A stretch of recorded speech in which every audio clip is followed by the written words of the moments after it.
and welcome to the Perth Blue Baggers pod. My name is Louis, your host. And I'm Marty on special comments. So today we'll be reviewing our round 21 loss to Fremantle over here in Perth, and then we'll be getting into round 22 against Gold Coast. So let's get straight into it. Great to be at the game. Wasn't as demoralising as I thought it would be. Played with a bit of heart. Unfortunately, crumbled as we usually do in 2025. So, what do you make of that? Well, this was a day where we dared to believe. When you're a Perth Blue Bagger, the boys don't come to town very often, 1 or 2 times a year. Yeah. I think the AFLW might be coming over here later on, which would be very welcome. Be our third. Yeah. But we don't see them that often. We went into the game without much optimism, to be honest, so low expectations. Freo was in form, Colton woefully out of form. Still, we had a pretty good record in the West and a good record against Freo in particular, so you just never know. And so it transpired when we pulled off a brilliant opening quarter. It really was. 5 goals to 2. We played the type of football that you really came to see. And it's just a reminder when we get it right, hard at the footy, composure, smart use of the ball, and we even transitioned the ball quickly at times, which was great. Our small forwards were up and about. Frankie Evans kicked 2. Motlop and Moya 1 apiece. That was 4 of the 5. I think Blake Akers was the other one. Georgie Hewitt had 12 disposals. TDK was up and about early with 9. We really were quite dominant there. And I think the Freo crowd was a bit shocked. It's not what they expected. The silence was deathning. Yeah, I just couldn't believe it. And then in the second quarter was pretty solid too. Hewitt had another 13 touches, Cripps 11, Fogg and Zach kick snags. Harry O'Farrell kicked his first goal in the navy blue. We'll have his sad news later on. But he was up and about. He had a great first half. 3 goals to 2. We led by 4 goals at the main break. I mean, it's just it was really impressive. Yeah. Then the second half fade outs that sadly we're all too familiar with. Can't believe we got to witness it live. Let's go. We were witnessing live what you saw in the box week in, week out, and what our good friends in Melbourne see week in, week out. Plenty of promise early and just cannot run out a game, cannot play 4 quarters. God. The third quarter was pretty poor. I mean, we conceded 4 goals to 1, but we were still leading by 8 points in the last change. So we led for most of the game. So even at 3-quarter time. But the last quarter was appalling, honestly. It was a really poor quarter. Given we'd entered that quarter in the lead, we conceded 7 goals to 1. We just panicked, turned the ball over. It's sort of those dump kicks. No composure. Weren't looking for our teammates very effectively. There's a lot of hospital passes to people in bad positions. Again, I think it was lack of composure again. We really kind of played into their hands. To be fair to them, they did use the ball effectively, moved it quickly. They did all the things we didn't do. Yeah. They had a bit of signs. You remember all those weeks ago against West Coast where we were actually really poor in the second half, but they didn't capitalise. Yeah. This time we were poor in the second half, particularly last quarter, and they capitalised. They really made the most of it. So sadly. You play one really woeful team versus a skilled team. And I think those 2 games were great comparisons because both were wet games as well. That's right. The weather was bad. Look, we probably were at our best when the weather was worst. Yeah, when the rain started losing. Well, Freo's a running team. We are not the best users of the ball anyway, and the weather was a leveller. Yeah. We're not the quickest use of the ball, and the weather was a leveller in that sense. So it was that the weather probably suited us, the wet weather suited us. Yeah. But when it dried out, we were really found wanting, unfortunately. And it's just that reminder that we're not playing 4 quarters of football. It's the same story all year. Yep. And nothing seems to be able to change. Do you think it's possibly a sort of mental fragility? It shouldn't be fitness. I mean, no AFL players should be unable to run out a game. So what does it come down to? I think when teams put pressure on us, we do fold. We get a bit panicky. And we saw that, I think there was one time, I mean, Haynes had a pretty good game overall, Yeah. right? But there's one time where he just, in that last quarter, took a mark and he just ran forward and kicked out of bounds on the full. Yeah. And there wasn't even a Colton player there. So I'm not sure what was going on. But that was just one example of what was happening time and time again. We're just bombing it long. Yeah. We looked flustered. Like I said, we're handballing to people that were manned. You know, they had people on them. We weren't linking up properly. We didn't lower our eyes and look for good options. But they're all signs of lack of composure and being flustered and panicked. And that's the part that you just see time and time again. So what is it about the players that they're not playing in a composed way late in the game? Yeah. That's the question. I'm no expert either, so it's just so perplexing. And then I think 27 points flatters Freo. I don't. It did. No. Look, the game was close. Like I said, we led at 3/4 time. They kicked some late goals, and it was a bit frustrating when you're there. We dropped our heads a bit. They kicked quite a few late goals there, even late in the final quarter. I think it was about three goals late. So until probably the 27-minute mark of the third quarter, we were within 2 goals. And let's not forget... most of that quarter, actually, I think they had the better of it that quarter, to be honest. Even before that, but we were right in it until that mark. It was probably the last 5 minutes where we considered 3 goals. Yeah, and I think, what was I going to say? Never mind.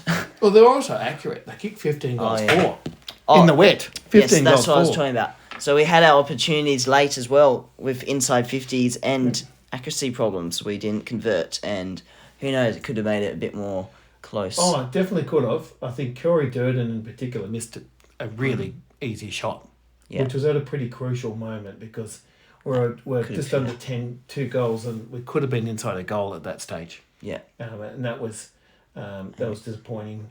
Yeah, and I think there was a couple of others that fell short, and so we didn't make the most of opportunities. Yeah.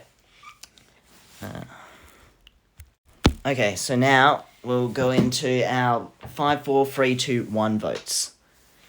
Well, look, this may not be on everyone's list, but I had 5 votes for Cowan. Okay. And the reason is, and this is the benefit of going to the game, he was unstoppable where he was. He shut down his opponent consistently. He repelled a lot of attacks. He was smart and clever in his ball use. He kept on working hard when I think others dropped off in the last quarter. You look at his actual stats, 16 touches, 7 intercept possessions, etc. They're okay, but they're not outstanding.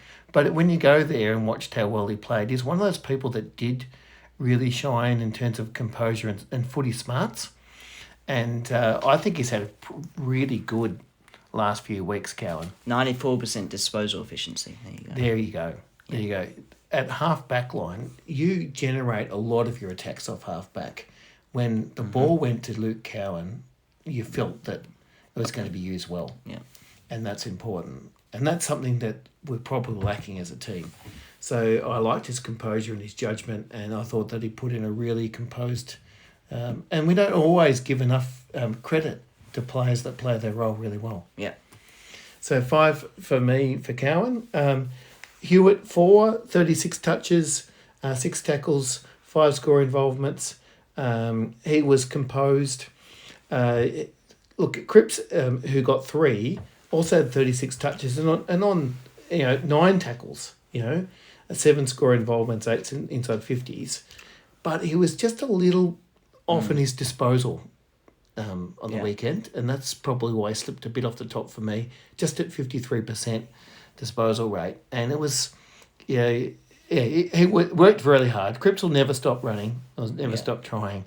A couple of the times could use the ball a little bit better, but still had, I think, a really solid game. And no one's knocking you with that work ethic at 36 touches and 9 tackles. and a heap of score involvements. Clearly, he's had a good game. Yeah. Probably that's probably the only slight downside. So still 3 votes for myself for Cripps. Yep. And you look when you're pointing out a problem and he still finishes in your top 3 players on the ground. That just shows you what a good player is. Yeah. What an outstanding. Yeah, that's the standard we hold. It is probably his best game all year, right? As in stats wise. Yeah, probably would be with the 36 Melbourne touches. was pretty. I don't think it's his best game. I've seen him really impact on games still this season, not as often as other seasons, but he's been BOG before. I think we'll go back through the I think we I'm gave sure I've Melbourne had him BOG a couple of times. round 19, just the other one we gave him 5. I have a feeling there might have been a loss where I thought he was outstanding too. It was Richmond as well. Might have been Richmond, yeah. He has played. I don't get anyone that knocks Cripps because Cripps's mediocre form is still better than most other players on the ground. Yeah. That's the reality. Like I said, I didn't think he was at his best, but he's still got 36 touches. Yeah. 9 tackles, 7 score involvements, and 8 inside 50s. Against a pretty good midfield. Against a good midfield. He is a star. Yeah. He's one of the greatest ever. Ollie Hollands, 2 votes. Love the way Ollie Hollands plays, his effort and intensity. I want to pick up on a particular point in the game. I get frustrated how we fade out in games. I get annoyed, and it just seems that there's players going missing. Ollie Hollands had 10 touches in the last quarter. 10 touches when others were fading out, when others just didn't look composed and looked really shaky. He's the guy that you trust just to keep throwing himself into it, and he did the whole game. So, really impressive. 383 metres game, but 90% efficiency. So he used the ball well as well. I thought he threw himself into everything, and he just really fought to the final siren. Yep. So 2 votes for Ollie Hollands. Look, the last one, again, maybe somewhat a bit different. I thought Zach Williams early was really important, just as I thought Ollie Hollands fought the game out really well. Zach Williams, I think, was part of our success in that first quarter. We're a better team when Zach Williams plays. Yeah. We're a better team when he's fit, and he can play in the middle, he can play out forward. He's a bit of an X factor. Yeah. Him and Elijah Hollands, I reckon, have been our X factors, and sadly Elijah's barely been on the park all year. You've got some hot gossip, and we might be seeing him before the season's end. We'll see what happens. I can go into that, Yeah, we might be seeing. But look, he'd be very welcome because he produces something others don't. But I just like watching Zach play. I love his enthusiasm. Yeah. Underrated, Cooper Lord. I thought he's pretty solid. I'm pretty surprised consistent. he didn't make it to the votes, but okay. Yeah, no, he was pretty good. I liked, and Cooper Lord in what's been a tough season is now clearly in our best 22. Yeah. He didn't start the season in our best 22, so he's a guy whose stocks have risen, as others have probably faded away a bit. So good on you, Cooper. Well played. Great analysis there. So my one goes 5 votes for Hewitt, 4 for Cripps. I've given Lord for free. He got 9 ground balls and 8 tackles and 22 pressure acts. Also pretty efficient with 82% disposal efficiency. 2 to Haynes, 1 to Cowan. And I guess my underrated would have been Ollie Hollands too. Yep. And then let's go into some of the other players. Harry Mackay, though he didn't mark a lot in the first half, I think he kind of got builded himself into it. Built himself into it. Never mind. I know what you're trying to say. Today. I know what you're trying to say. Look, I thought Harry had a red hot crack. And I think he might have had the most tackles on the 10 ground. tackles for a big guy. Wowee. 21 pressure acts as well. I've never seen him get those sort of numbers. I know he only had the 1 goal and 1 miss somewhere, I think, as well. But I was still impressed by Mackay. He went for a lot of big marks early in the first half, and he just didn't quite clunk them. Might have been the wet. Might have been the wet, true. But he didn't stop. Yeah. I just liked that about him. He just kept on going. His second and third efforts were really impressive. Yeah. And that's something Harry underrated that Harry brings to the table when he's in good form, and that's the second and third efforts. Another reason, just don't trade him, please. We talked about Williams. TDK, what did you make of him? 18 disposals, 27 hitouts, 4 marks, 4 clearances. I thought he was good early. Yeah. I didn't think he was as good late. So he did fade. I mean, half his entire game's disposals were in the first quarter. Yeah. I mean, that probably says it all a bit. He wasn't as effective later. What we really would like to see from TDK is a couple of big marks late to stop some forward thrusts. Yeah. That's part of what he offers, because unfortunately Pittman is pretty good in the rack, doesn't tend to take many marks around the ground. Whereas TDK can and should be doing that. And when he's on song, that's one thing you'll notice him doing. Yeah. Fogarty, I thought put a lot of pressure on as well. 17 disposals, 4 tackles, 21 pressure acts, 5 ground balls, 4 score involvements, but just the 1 goal. Not bad from him. So. Yeah, Fogarty was good. He was very good early, but it's pretty... Fogarty's job is not necessarily to kick a bag full of goals. It's nice when he does. But his job is to get the pressure on. And he's pretty good there. Pretty good there. I wouldn't say his best game, but certainly not his worst. Yep. And then thought Lewis Young deserves a bit of a mention too. 16 disposals, 5 marks, 9 intercepts, 5 rebound 50s and 10 1%ers. So he built a real big wall down back. Well, he had to step in, didn't he? Yeah. Especially once Harry O'Farrell went down. Yes. Yeah. So the fact that maybe he didn't even prepare for that is good to see. Well, that's one thing to be fair to Lewis Young. Lewis Young is your spare parts man. Mm-hmm. He's the guy that jumps in wherever you need him. He jumps in at forward. He'll jump back in at the back line. He'll even jump in the ruck every now and then. And that's a pretty selfless approach to take. Yeah. Waitering, unfortunately, he kind of let what's his name, Tracy, with 3 goals, I think. Yeah, late, I think, wasn't it? Late, but yeah. I think he still deserves a bit of a notable performances mention. 13 disposals, 4 marks, 85% disposal efficiency, 5 intercepts, 4 rebound 50s and 9 1%ers. You could see his presence on the ground. I thought that was... Yeah, I thought he had pretty good effort. I know that, yes, Tracy got away with a couple of goals, but Wiedering also played pretty well. And there was a number of really good intercepts. And, I saw a bit of flack there for Wiedering. And if he has the odd game or makes the odd mistake, I'll forgive him because he's played footy so well for so long. Yeah. He's only human. Yep. And Francis Evans, I think, also deserves a bit of a mention. 12 disposals, 5 tackles, 16 pressure acts, 2 goals, 4 score involvements and 5 ground balls. Yeah, coming back after concussion this week, wasn't he? Yep. Yeah, that takes guts. Good early, in particular. Those 2 goals were in the first quarter. Really lively early, making the most of his opportunities. I thought look, the other bloke who is a bit much maligned, but he has been having a red-hot crack, and that's Motlop. Yeah. I thought Motlop still throws himself into things. Still get a sense with Motlop is the unfinished product. Yeah. You know, he makes mistakes, etc. But he does throw himself into the mix, and I still think we're seeing plenty of effort there, which is... He's certainly taken the feedback that he got quite early in the season with his lack of effort, potentially. Because I think you do see him showing effort now, but he's just not getting the reward for it, unfortunately. No, I don't think he's getting the reward for it, and he's got a lot of potential, I reckon. Yeah.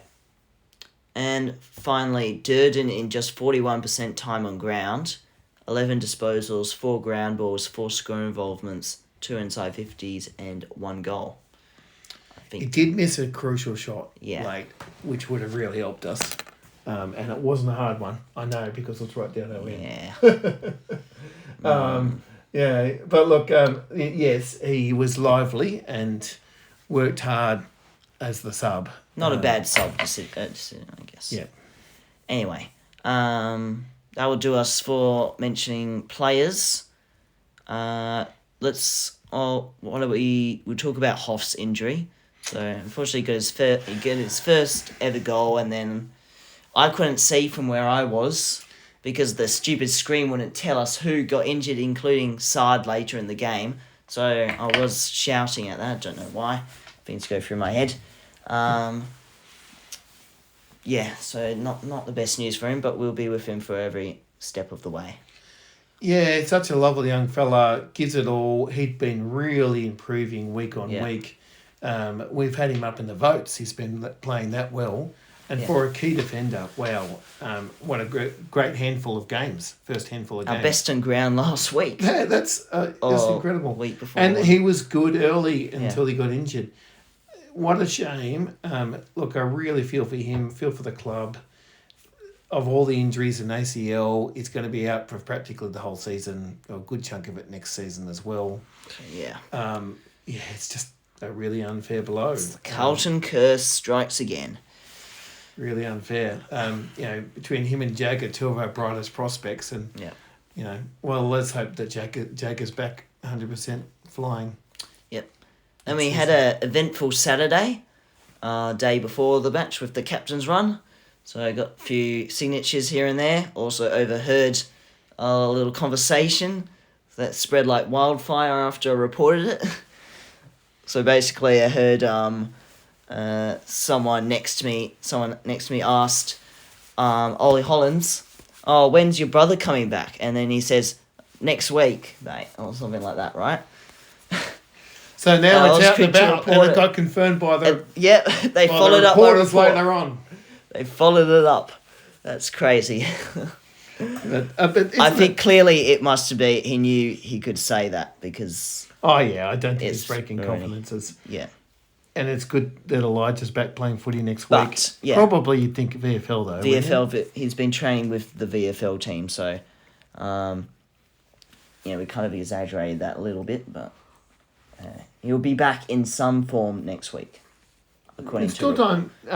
if there is one guy who'd get something out of playing sometime in the last 3 rounds, it would be Elijah Hollins. So maybe 1 week in the VFL. If he's doing well in that VFL match, maybe propel him into... There's plenty of space in the team. Yeah. At the moment. Yeah.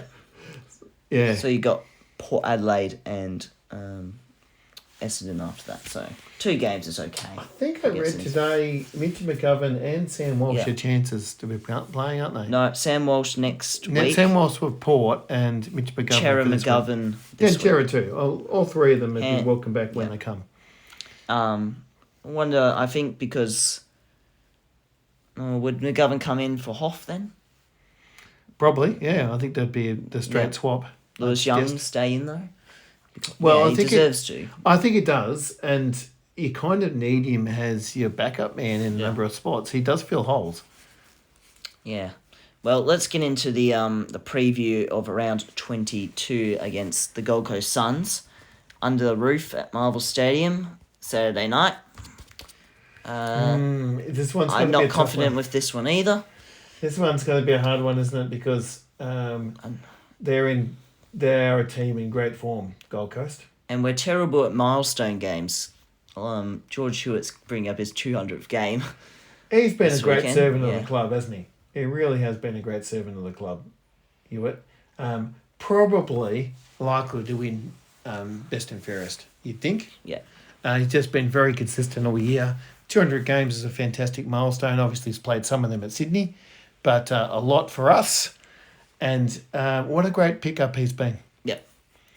So, yeah, he's been needed. But Gold Coast will be tough. They've won the last 2 by 84 and 66. Now, 84 against the Tigers at the moment, it's probably not that big a deal. But they won by 66 points against Brisbane. Yeah. That was the big win. They're not losing away either as much. Well, they did lose by 61 I know, points but their last away game. Crazy. But they beat. Actually, they lost to Richmond over in Marvel earlier in the season. Yeah, I think they're still a little bit flaky away. I mean, we're not in the best form ourselves, so you've got to keep that in mind. But, they've lost to Richmond at home. Away. I don't think they're fantastic. They beat St Kilda away. They lost to Geelong away.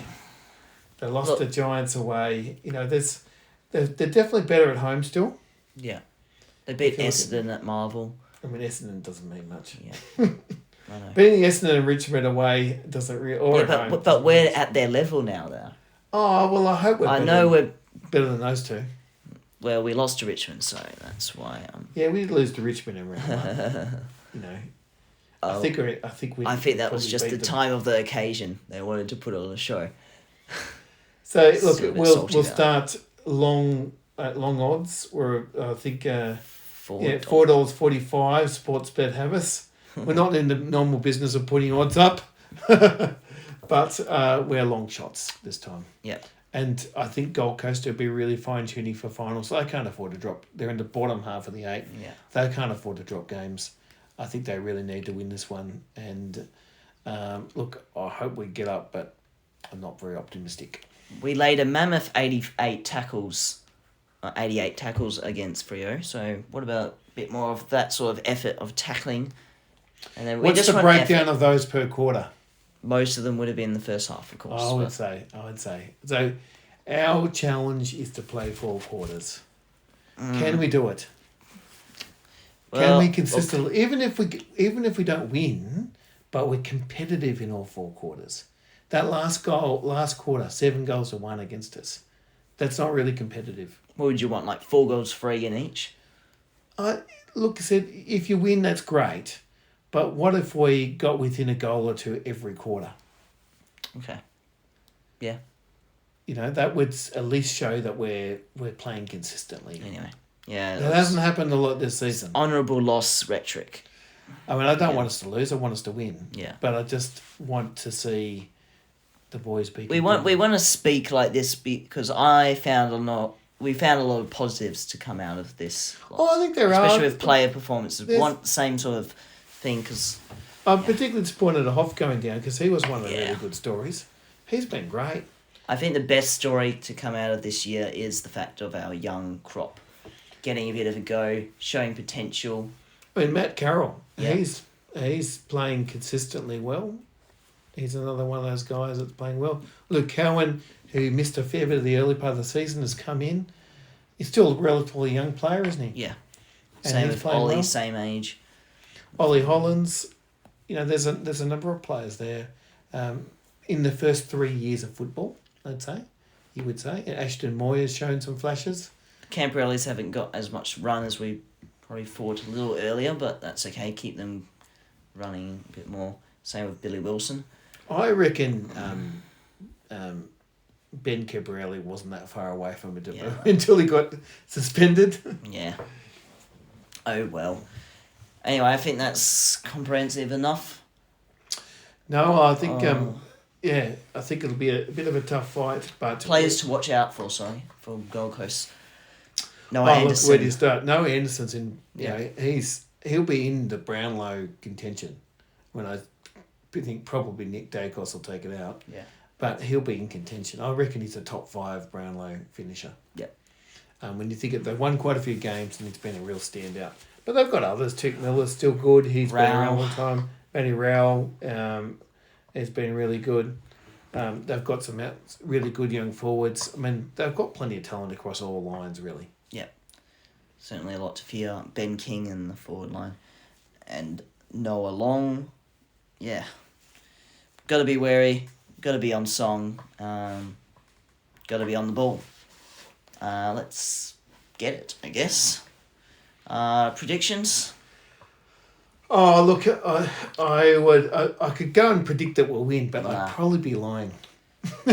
Just do your I think if we get within about 3 or 4 goals, I think that shows we're playing pretty consistently. Yeah. I like the ring of a 15-point loss. That sounds nice to me. I think no loss sounds nice to me, but I'm just being realistic. Yeah. Enough of this delusion. And who will be our best on ground? That's a good question. I reckon. Or maybe some sort of surprise pack. Yeah, I'm trying to think about who might pop up. I think, like I said, Cowan's putting together a fairly solid piece of work, fairly consistent piece of work. I expect your likes of Hewitt and Cripps again to be in the mix. I reckon is this going to be Harry's third game back? Is it? I think so. Yeah. Yeah. You need a few games back before you hit your stride. I reckon Harry might get 3 or 4 at least. Yeah. That would be nice. Yeah. That's a fair point. I reckon. What about Ollie Hollins to break whatever his record disposal count is? I don't know. Well, look, I think he'll play well because he's been be pretty impactful. consistent all season, hasn't he? So I think he'll be right in the mix. He'll be one of our better players. Well, there you go. Thank you for tuning in. Make sure you like and subscribe. Follow us on Instagram. And catch you soon. Up the baggers. Calm the Blues.